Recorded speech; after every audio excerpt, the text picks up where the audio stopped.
Train arrive. Hello sir, yes, I'm Praveen, జర్నలిస్ట్ని. మీ station దగ్గర ఒక డాగ్ రోజు వచ్చి తన యజమాని కోసం వెయిట్ చేస్తుందంట. అవును. ఆ న్యూస్ కవర్ చేయడానికి వచ్చాను సార్. I see. సందటాలు 5 అయితే చాలు. రోజు వచ్చేసి ఇక్కడ కూర్చోవడం, ఆఖరి రైలు వెళ్ళిపోయేదాకా ఎదురు చూడడం. దానికి అలవాటైపోయింది, మాకు అలవాటైపోయింది. ఎప్పటి నుంచి? ఒక రోజు కాదండి, వారం కాదు, నెల కాదు, ఏడాది పై మాటే.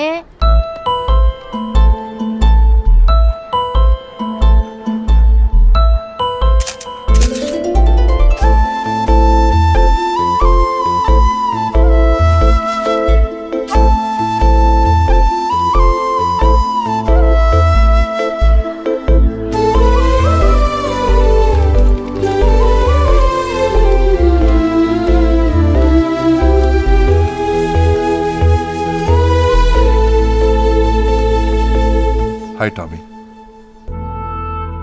ఒక మనిషి ఈరోజు చచ్చిపోతే రేపెవరికి గుర్తుండట్లేదు. అలాంటిది నువ్వు ఇంకా విశ్వం కోసం వెయిట్ చేస్తున్నావా?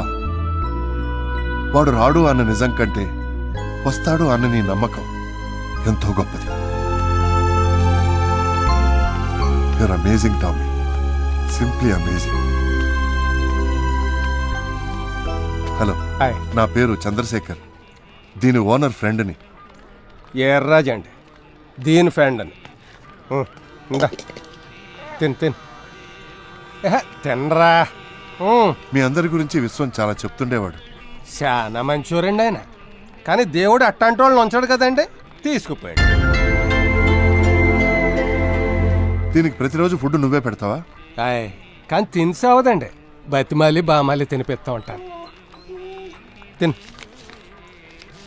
ఇదిగో ఇది ఉంచు. దేనికండి? దాని తిండికా? అవును. అక్కర్లేదు, ఉంచండి. ఇది నా బిడ్డలాగండి.